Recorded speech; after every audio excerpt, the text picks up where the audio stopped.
তো এখানে আমাদের লোথার মেয়ার আর মেন্ডেলিভস দুজনই একই সময়কার ছিল। তাদের যে লসগুলো সেই লোথার মেয়ারের আগে মেন্ডেলিভস পাবলিশ করে দিয়েছিল। সেই মেন্ডেলিভস পাবলিশ করে দেওয়ার জন্য লোথার মেয়ারের লটাকে অতটা প্রায়োরিটি দেওয়া হয় না। তো লোথার মেয়ার কি বলেছিল চলো একবার আমরা দেখে তারপরে মেন্ডেলিভস লতে আমরা ঢুকবো। তো এখানে লোথার মেয়ার বলেছিল, ইটস আ জার্মান সায়েন্টিস্ট ছিল একজন।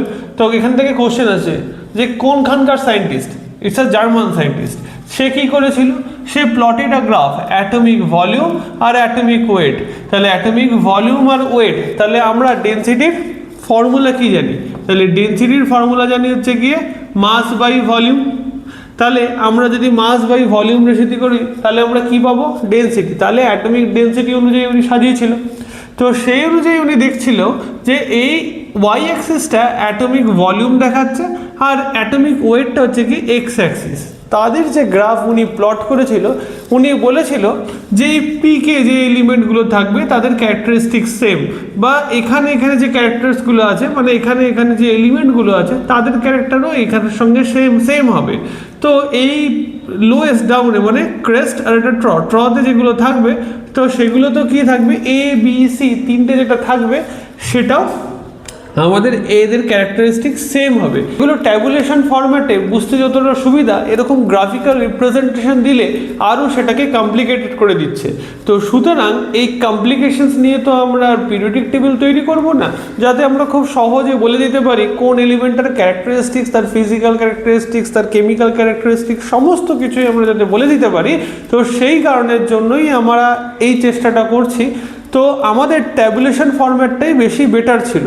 তো সেই কারণের জন্য এই লোথার মেয়ারের এই যে গ্রাফ কনসেপ্ট, তিনি কিন্তু প্রথম গ্রাফ কনসেপ্ট দিয়েছিল যে আমরা ট্যাবুলেশন থেকে বেরিয়ে এসে গ্রাফ কনসেপ্টেও কাজ করতে পারি। কিন্তু এখানে এই জিনিসটা এত কমপ্লিকেটেড হয়ে গেছে, তো সেই কারণের জন্য আমরা লোথার মেয়ারকে অতটা প্রায়োরিটাইজ করি না।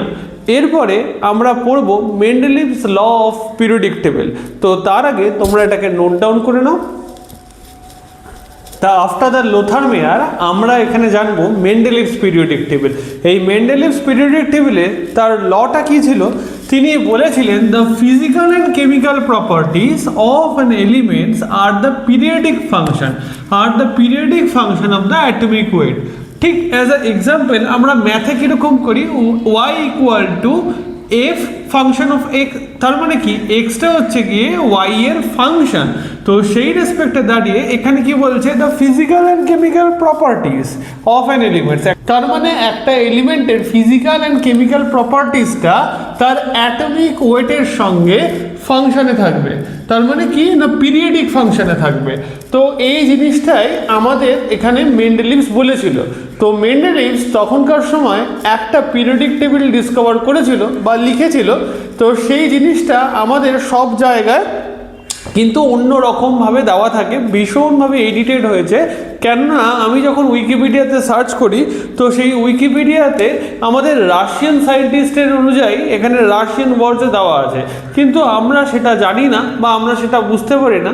তাই জন্য অল ওভার দ্য ওয়ার্ল্ড আমাদের সেই জিনিসটা বোঝার জন্য আমাদের কি করা হয়েছে, বিভিন্নভাবে এডিটেড করে অনেকে দিয়েছে। এখানে মেন্ডেলিভস পিরিয়ডিক টেবিল অনুযায়ী অনেক আমরা বলছি মিসকনসেপশন আছে। সেই মিসকনসেপশন থেকেও আমরা যেটা বেস্ট মনে হয়েছে সেটাই আমি তোমাদের সামনে তুলে ধরলাম। যে এখানে দেখতে পাচ্ছ যে মেন্ডেলিভস পিরিয়ডিক টেবিল কখানা গ্রুপে ভেঙেছিল, 8খানা গ্রুপে ভেঙেছিল আর 7খানা পিরিয়ডে ভেঙেছিল।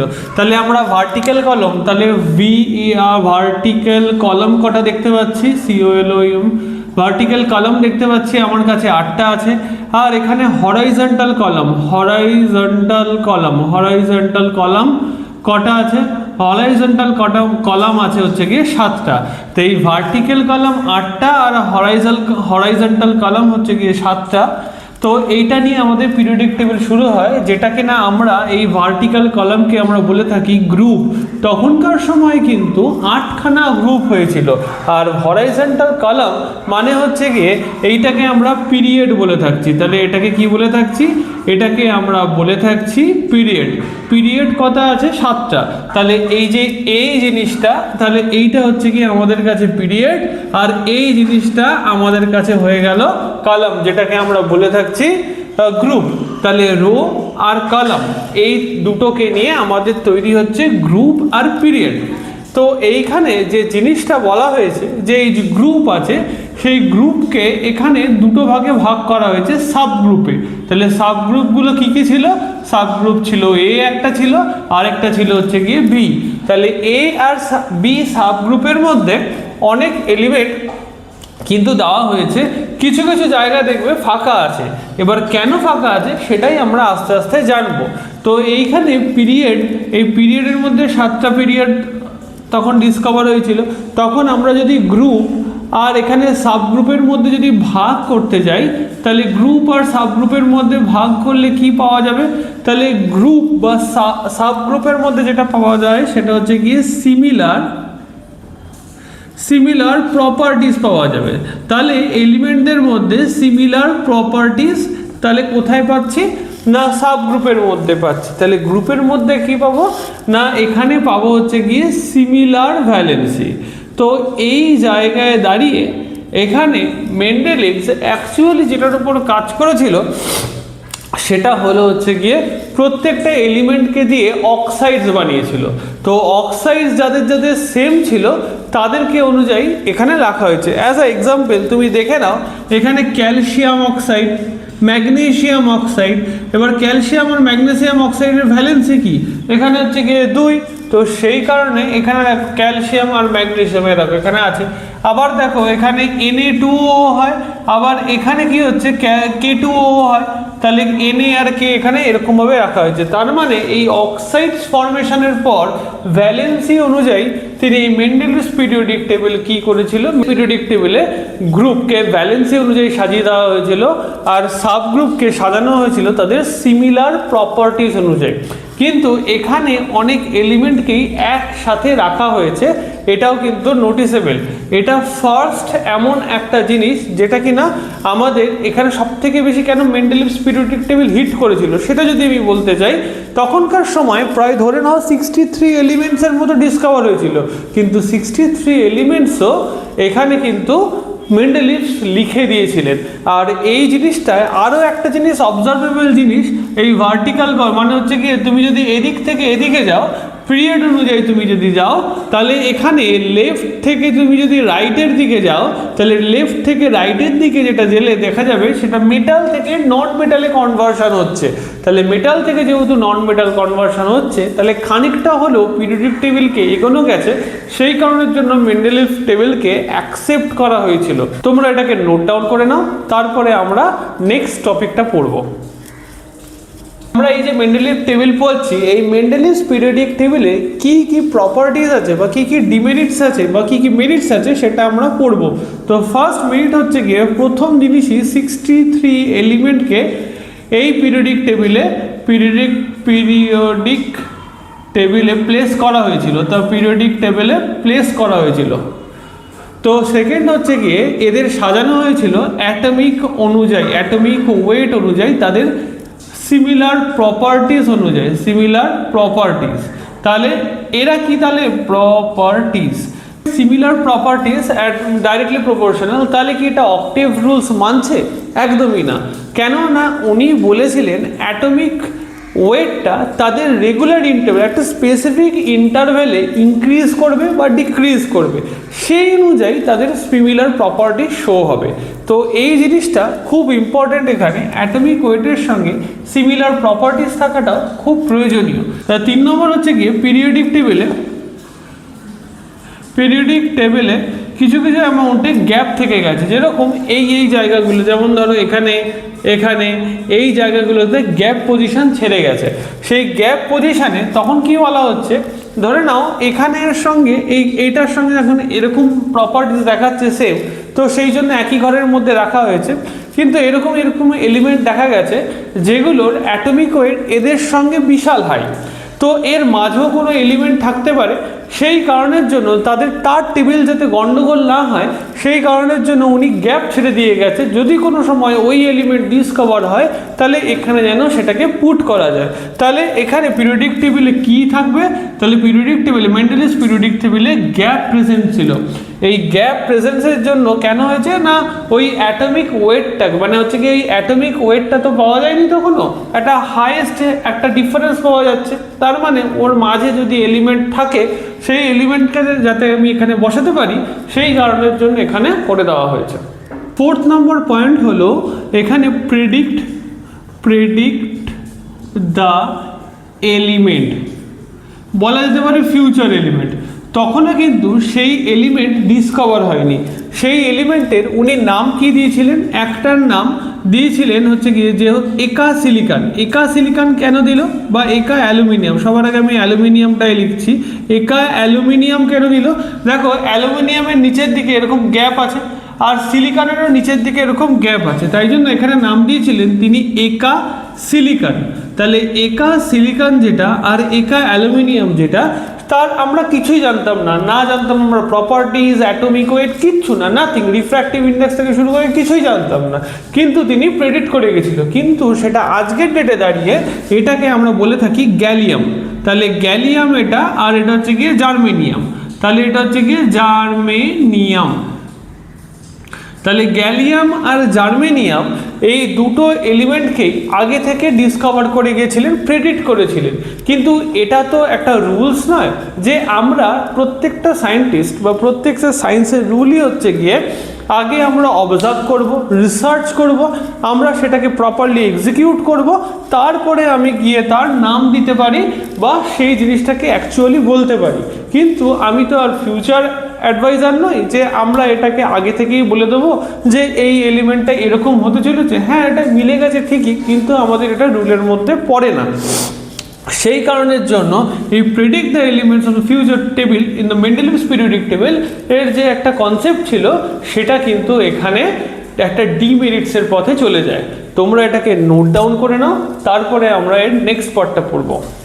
এরপরে আমরা পড়ব ডিমেরিটস অফ মেন্ডেলিভস পিরিয়ডিক টেবিল। এটা কিন্তু খুব ইম্পর্টেন্ট, আমরা কি কি কারণে রেকটিফাই করতে পারি মেন্ডেলিভস পিরিয়ডিক টেবিলকে সেটা আমরা দেখব। তো প্রথম জিনিস সেটা হচ্ছে কি আমরা হেডিং দেবো ডিমেরিটস। তাহলে 1 নম্বর পয়েন্ট, গ্রুপিং অফ ডিসসিমিলার এলিমেন্টস। তো এখানে এই কথাটার মানে কি, এখানে দেখো এখানে LINAK আরবি এরা একই ক্যারেক্টার হওয়া সত্ত্বেও এখানে CU আর AG কে এখানে ঢোকানো হয়েছে, কিন্তু যেটার কি না এখানে কোনো থাকার কথাই নয়। কেন না, আমি প্রথমে বলেছিলাম উনি কি অনুযায়ী করেছিলেন, উনি অক্সাইডস ট্রান্সফার করেছিল, যেমন LIO, NaO, KO, RBO, CuO, AgO যেহেতু হচ্ছে সেহেতু তিনি একই জায়গায় রেখে দিয়েছিলেন, কিন্তু এটা তো ডিসিমিলার প্রপার্টিজ না, তাই এই এলিমেন্ট একটা ক্যারেক্টার শো করছে, এটা একটা ক্যারেক্টার শো করছে, এটা একটা ডিসিমিলার প্রপার্টিজ। সেকেন্ড হচ্ছে গিয়ে সিমিলার এলিমেন্টসকে উনি সেপারেট করে দিয়েছিলেন। কোথায়, এখানে দেখো এখানে AG আছে, AG আর এখানে PT, এদের প্রপার্টি কিন্তু প্রায় সেম। এখানে দেখতে গেলে দেখা যাচ্ছে AG আর এখানে PTর প্রপার্টিস সেম প্রায়। তো সেই কারণের জন্য এইখানে তারপরে AU আছে, অরাম আছে যেটা, তাহলে এইখানে তাদের মধ্যে সিমিলার এলিমেন্টসের প্রপার্টিস থাকা সত্ত্বেও তাদেরকে আলাদা করে রাখা হয়েছে, তো এটা তো ঠিক নয়, ডিমেরিটস ছিল তার মধ্যে। 3 নম্বর পয়েন্ট হচ্ছে গিয়ে আইসোটোপস। তাহলে আইসোটোপস যদি আমি দেখি তাহলে হাইড্রোজেন হাইড্রোজেন হাইড্রোজেন এটার ওয়েট হচ্ছে কি 1 2 3। তাহলে উনি কি অনুযায়ী সাজিয়েছিলেন, উনি অ্যাটমিক ওয়েট অনুযায়ী জিনিসটাকে সাজিয়েছিলেন। তাহলে এই তখনকার সময় কিন্তু হাইড্রোজেন কিন্তু ডিসকভার হয়েছিল তাদের আইসোটোপস, কিন্তু এই হাইড্রোজেনকে তিনি আলাদা আলাদা ঘরে রাখলেন না, তাই তো। তো সেই কারণের জন্য এখানে একটা প্রবলেম, তো সেই কারণের জন্য তিনি অ্যাটমিক ওয়েট, মেন্ডেলেভ পিরিয়ডিক টেবিল তৈরি হয়েছিল অ্যাটমিক ওয়েটের উপর বেস করে, কিন্তু তিনি যদি হাইড্রোজেনকে প্লেসই না করাতে পারে এরকম আইসোটোপস দিয়ে, তাহলে সেটার কি মানে, তো এটা হয়ে গেল ডিমেরিটস। আর লাস্ট যেটা, লাস্ট না অনেকগুলো আছে, তার মধ্যে দেখো এখানে নিকেলের ওয়েট যেটা আছে, নিকেলের ওয়েট কোবাল্টের থেকে অনেক কম, তাহলে কোবাল্টের বেশি হওয়ার দরকার, তাহলে কোবাল্টকে নিকেলের পরে থাকা দরকার, কিন্তু এখানে কি আছে দেখো, কোবাল্ট নিকেলের আগে আছে। তো এই জিনিসটা সব থেকে বড় প্রবলেম এখানে একটা। তাহলে এই জিনিসগুলো সায়েন্টিস্টদের প্রবলেম এসেছিল। আরও যেটা প্রবলেম, তিনি তো অ্যাটমিক ওয়েট অনুযায়ী সাজাচ্ছিলেন, তিনি কেন কেমিক্যাল প্রপার্টিজ দেখতে গেলেন? আর যদি কেমিক্যাল প্রপার্টিসই দেখতে হয় তাহলে অ্যাটমিক ওয়েট অনুযায়ী সাজানোর মানেটাই বা কী? তো এই জিনিসগুলো ছিল হচ্ছে গিয়ে মেন্ডেলিভসের পিরিয়ডিক টেবিলের একটা বড় সড়ো ভুল বা ডিমেরিটস বলা যেতে পারে, ভুল বলবো না, একটা ডিমেরিটস। তো প্রত্যেকেই কিছু না কিছু কাজ করে গেছেন, যার জন্য আমরা আজকের দিনে মডার্ন পিরিয়ডিক টেবিলটাকে পেয়েছি। সেই মডার্ন পিরিয়ডিক টেবিল আমরা কি করে পেলাম আর তার প্রপার্টিস আমরা নেক্সট ভিডিওতে আমরা আলোচনা করব। আর এই ভিডিওটা তোমাদের যদি ভালো লেগে থাকে তাহলে ফলো অ্যান্ড সাবস্ক্রাইব অবশ্যই করে রাখো, যাতে নেক্সট ভিডিওর আপডেট খুব সহজেই পেয়ে যাও। তোমরা নোট ডাউন করে নাও এটা। তো ফার্স্ট পার্টে আমাদের প্রথমেই এসেছিল ডবেরিনার্সের ট্রায়াড কনসেপ্ট অ্যাটমিক ওয়েটের ওপর বেস করে। আর তারপরে কি আসলো, তারপরে আসলো নিউল্যান্ডস অক্টেভ রুল, সেটাও অ্যাটমিক ওয়েটের ওপর বেস করে। তারপরে আসছে লোথার মেয়ার, দেন তারপরে আসছে হচ্ছে গিয়ে মেন্ডেলিভস পিরিয়ডিক টেবিল। এই আমরা মেন্ডেলিভস পিরিয়ডিক টেবিলে যেটা দেখে থাকি সেটা হচ্ছে কি আমাদের 7খানা আমাদের পিরিয়ড পেয়েছি আর আমাদের 8খানা গ্রুপ পেয়েছি। তো সব কটাই আমরা অ্যাটমিক মাস অনুযায়ী সাজিয়েছিলাম, কিন্তু এইবারে যেটা আমরা মডার্ন পিরিয়ডিক টেবিল সেটা পড়বো, সেখানে যে মডার্ন পিরিয়ডিক টেবিলে আমরা অ্যাটমিক নাম্বারের ওপর বেস করে বানাই। কেন এরকম অ্যাটমিক নাম্বারকে মশলে নিল তার কারণটা আজকে চলো আমরা জেনে নিই। তো প্রথম হচ্ছে গিয়ে আমাদের প্রথম যে কোনো এলিমেন্টেরই তার নিজস্ব কিছু কিছু এক্সরে থাকে, তার মানে যে কোনো এলিমেন্টেরই একটা ডেফিনিট কি করে এক্স রেজ থাকে, তাদের এক্স রেজের একটা ফ্রিকোয়েন্সি থাকে। সেই ফ্রিকোয়েন্সির যে রুটটা হয় সেটা কার সঙ্গে ডাইরেক্টলি প্রপোর্শনাল হয়েছিল, জেডের সাথে। কেন না, এটা হচ্ছে কি অ্যাটমিক নাম্বার, তাহলে এটা হচ্ছে কি ফ্রিকোয়েন্সি, তাহলে ফ্রিকোয়েন্সি কার সাথে ডাইরেক্টলি হচ্ছে ইকুয়াল, যে অ্যাটমিক নাম্বারের সাথে। কিন্তু মশলে ভেবেছিল অ্যাটমিক ওয়েটটা মানে হচ্ছে গিয়ে ফ্রিকোয়েন্সিটা অ্যাটমিক ওয়েটের সঙ্গে ডাইরেক্টলি প্রপোর্শনাল থাকবে, কিন্তু দেখা যাচ্ছে যে অ্যাটমিক নাম্বারের সঙ্গে ফ্রিকোয়েন্সিটা ডাইরেক্টলি প্রপোর্শনাল রয়েছে। তো সেই কারণের জন্য মশলেস পিরিয়ডিক টেবিল অ্যাটমিক নাম্বার অনুযায়ী সাজানো হয়েছিল। তাহলে আমরা বলতেই পারি প্রপার্টিজ, তাহলে কি বলতে পারি, যে properties of an element is directly proportional to the atomic number। তো এই অ্যাটমিক নাম্বারের ওপর বেস করে আমরা এখন যে long format modern periodic table use করি, তাহলে লং ফরম্যাটের যে মডার্ন পিরিয়ডিক টেবিল ইউজ করছি সেই পিরিয়ডিক টেবিলটা কে দিয়েছিল, সে দিয়েছিল হচ্ছে গিয়ে মশলে। সেই মশলের মডার্ন পিরিয়ডিক টেবিলটা আমরা এখন করব। তো তার আগে এটা নোট ডাউন করে নাও। তো তারপরে আমরা কি করে আমাদের মডার্ন পিরিয়ডিক টেবিলকে খুব সহজেই মনে রাখা যায়।